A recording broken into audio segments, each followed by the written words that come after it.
In the early 1800s, a young boy named Nat Turner dreams of black people sitting around a campfire, chanting together. He walks with his mother toward the crowd. The man leading the ritual brings Nat closer and tells everyone that children with marks are special. Pointing to Nat, he says that this boy is not ordinary. He adds that Nat has 3 marks and will become greater than all someday. After some time, Nat and other children play hide and seek. One of them is the landlord's son, Sam. Sam calls out that he has won and tells Nat to come out, but he sees no sign of him. Nat finally steps out of the woods. Just then, Sam's mother calls her son for lunch, and Sam runs to her. Nat watches them go inside the house, but he sees a Bible on a chair and takes it. Then he goes to his usual place. When he arrives, a meal has already been served. Slaves and children fight over the food, trying to grab a bite. Nat pushes through the crowd, but by the time he reaches the plate, everyone scatters and there is no food left. His father, who is working nearby, notices his son's disappointment and feels terrible for him. Later that night, Isaac returns from work and finds his family asleep. As he changes, he hears Nat's stomach growling from hunger. He decides to steal food for him. As he sneaks out, Nat, already awake, quietly follows. After Isaac secures the food, he is confronted by slave hunters who demand to know what he is doing. He lies, saying the food is for his master, but they don't believe him and move closer. Sensing danger, Isaac fights back, killing one of them before escaping into the woods. There he finds Nat watching and takes him home. Knowing he must leave, Isaac tells his wife and family to take care of each other. He entrusts Nat with leading the family, then runs as 2 white men chase after him. Moments later, the men barge into their home, demanding to know where Isaac is. When Bridgeton and Nancy refuse to answer, one of them tries to manipulate Nat into revealing the truth. Where's your daddy at? Nat remains silent, staring at the man, which makes him furious. Frustrated, the men leave but threaten the family before going. Next morning, Nancy hangs laundry outside under the sun. Elizabeth approaches her and starts a conversation. She tells Nancy that her son, Sam, has told her Nat can read the alphabet. Worried that this could be dangerous for Nat, Nancy denies it. Elizabeth insists that she has proof and says she is interested in him. She then orders Nancy to prepare Nat, saying he will live in the big house and start learning from the next day. The next day, Nancy follows orders and sends Nat to the big house. As soon as he enters the study room, he moves toward the bookshelf and reaches out to grab a book. Before he can touch it, Elizabeth appears and grabs his hand. She tells him that some books are not for people like him and are only for white people. Then she hands him a Bible, saying that it is the only book he is allowed to read. She begins to teach him from it. Nat's knowledge of the Bible grows, and he begins preaching at a young age. Meanwhile, Benjamin, the landowner, falls ill and eventually dies. During the mourning period, Elizabeth tells Nancy that Benjamin instructed her to make Nat a field worker. From then on, Nat labors daily, harvesting cotton. Years pass, and Nat grows into a fine young man. He continues his labor while serving his new master, Sam, who was once his childhood playmate. He accompanies Sam wherever he goes, waiting to bring him home after his errands. One day, Nat and Sam go to town. When they arrive, Sam steps out of the cart, telling Nat he will return shortly. Nat also gets out to get some fresh air while waiting. As he stands there, he notices a young white boy dropping his toy. Nat calls out to the boy's mother and stops them to return the toy. But the moment he hands it over, someone suddenly smacks his hand with a rod, startling him. It is the boy's father. The mother tells her husband that Nat was only helping, but the man is furious that a black man has touched his son. At that moment, Sam returns. He tells the man that Nat is with him and threatens him to back off. The man glares but eventually leaves with his family. Nat then drives Sam back home and returns to work. One morning, as they pass by a slave auction, they see a bearded man loudly selling slaves. After selling a black man, the auctioneer drags a young woman onto the stage. He tries to tear her dress to expose her body, advertising her as an ideal purchase. The girl stands ashamed, her eyes fixed on the ground. Seeing her like that, Nat desperately looks for a way to help. He suggests to Sam that she could be useful. At first, Sam hesitates, but as the auction nears its end, he unexpectedly bids a high price for her. Nat feels relieved by his master's decision and assures him that she will be of value. Once they arrive at the house, Nat gently opens the fabric wrapped around the girl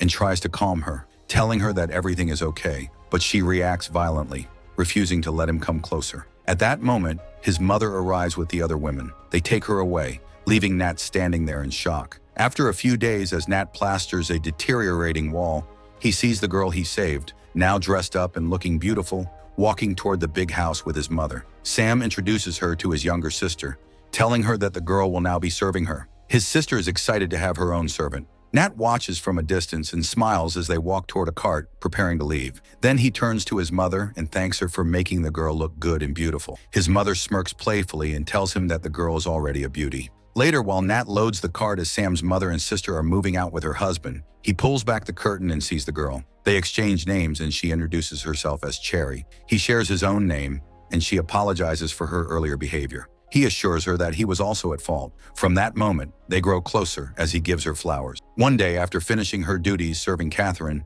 Sam's sister Cherry attends Nat's morning sermon. Seeing her in the audience, Nat stumbles over his words, unable to focus. He hurriedly ends the sermon. They start spending more time together. One night, while Cherry is away working, she hears someone approaching on horseback and calls out. Nat steps forward and confesses that he cannot wait for her visits anymore. He kisses her, then kneels and asks her to marry him. He promises to protect her if she is willing. Overjoyed, Cherry accepts, making Nat beam with happiness. Next day, they hold a small ceremony near their shelter, following their traditions. They become husband and wife. One morning, the Reverend, who constantly criticizes Sam for how he manages his slaves, visits him. He tells Sam that he should pay off his debt by using Nat. When Sam asks how, the Reverend explains that Nat's preaching skills can be profitable. Sam can have him preach to landlord's slaves in exchange for money. At first, Sam is uninterested, but when he hears that this could help him pay off his debt easily and restore his father Benjamin's dignity in the city, he changes his mind. He calls Nat and tells him they will be traveling to different places so he can preach the Bible. He orders Nat to prepare. Nat and Sam begin their first journey. Nat preaches to the slaves of a landlord, quoting Bible verses that tell them to obey their masters because God has commanded it. This continues and Sam takes him to different places, collecting money from landlords while Nat convinces slaves on hunger strikes and others to submit to their masters. But over time, Nat starts feeling deeply troubled by the injustices and the cruelty of many slave owners. He becomes even more affected when he sees a white child and a black child playing together. The white girl runs ahead, pulling a rope tied around the black girl's neck like a leash. One night, Cherry shares unexpected news with him. She tells him she is carrying their child. Nat feels both excited and fearful. All the cruelty he has witnessed fills his mind, making him worry about their future. Cherry then opens up about her past. She shows him a dress sewn by her mother, revealing her real name, Madison. Nat smiles and tells her he will call her by that name. She is overjoyed and shows her true happiness. As time goes by, Cherry gives birth to a beautiful baby girl. As she grows, her parents shield her from the harsh realities around them. One day, while Cherry works in the woods, slave hunters approach and start bullying her. Fearfully, she tells them she has a husband. At that moment, they violently attack her. Later, when Nat returns home, he hears about the terrible incident, though no one knows who did this to her. He immediately reports it to Sam, who is sleeping at the time. Elizabeth steps in to help treat Cherry, who is badly injured and unable to leave her bed. Late at night, after tucking their daughter to sleep, Nat gently asks his wife who attacked her. Cherry tells him to leave it to God, just as he has always taught her. Next morning, Sam calls Nat and asks how Cherry's doing. Nat replies that she is getting better. But Sam quickly changes the subject, saying that he hasn't called him for this. He orders Nat to prepare because he has invited important guests over for a party, just like his father used to. He warns Nat to be careful, as this night is important for restoring his family's dignity. Later that evening, after the party, Nat sees Hark, Sam's slave, in an argument and asks what is wrong. Hark tells him that one of the guests wants his wife for the night. Nat insists that he will speak to Sam about it, expecting him to stop it. But to his shock, he learns that Sam himself has ordered her to go. Moments later, Sam arrives and leads Hark's wife inside. Later, she exits the house in tears. Hark rushes to console her, but in desperation, he turns to Nat and asks where God is in all of this. One day, Nat baptizes a man who comes to him for guidance. Despite Elizabeth warning him that Sam won't like the idea of a black man performing baptisms on white people. When Sam hears about this, he confronts Nat. Speaking in a disrespectful tone, Sam and the Reverend question him. Then, without warning, he strikes Nat in the mouth with the butt of his rifle. He orders the others to take Nat into town for a whipping. After a long, brutal day of punishment, Nat spends the night there. When Sam visits him, Nat pretends to be strong, hoping they will send him back home. His act works, and they return him after he says he has learned his lesson. Later, Nat's grandma treats Nat's wounds. She talks about the many cruel acts she has witnessed over the years. Next morning, Nat finds his grandma dead in her rocking chair. Overcome with grief, he buries her in the yard. Next, Nat reads the Bible and comes across stories of war and wrath. Inspired by them, he stands up, determined to take action. He calls Hark and tells him that the time has finally come. He orders him to gather all his trusted men. Hark does as he is told and brings together 3 slaves from the community, gathering them at night. As they prepare, a young boy arrives late and asks to join. Hark is against it, saying the boy was not invited, but Nat allows him in. He then tells the group to wait for God's signal before taking action and sparking a resistance for freedom. One day, Nat is working in the field and sees an eclipse, which he takes as a sign to start the fight. He announces that the time has come and says goodbye to Week and Cherry. Then the group enters Sam's home. Nat strikes Sam in the chest with a hatchet. Overcome with the brutality of his own actions, he later vomits. The group does not spare anyone in the house. They move to several other homes, killing white men. At one house, one of the men enters and kills the landlord, but then they realize the young boy is missing. Moments later, they see white men firing their guns at them. The boy has betrayed them. A brutal battle follows. The slaves fight back, using only tools as weapons, while the whites have firearms. Nat is shot in the shoulder. They are about to win the battle, but the military comes to assist them, and all the black men are killed except Nat.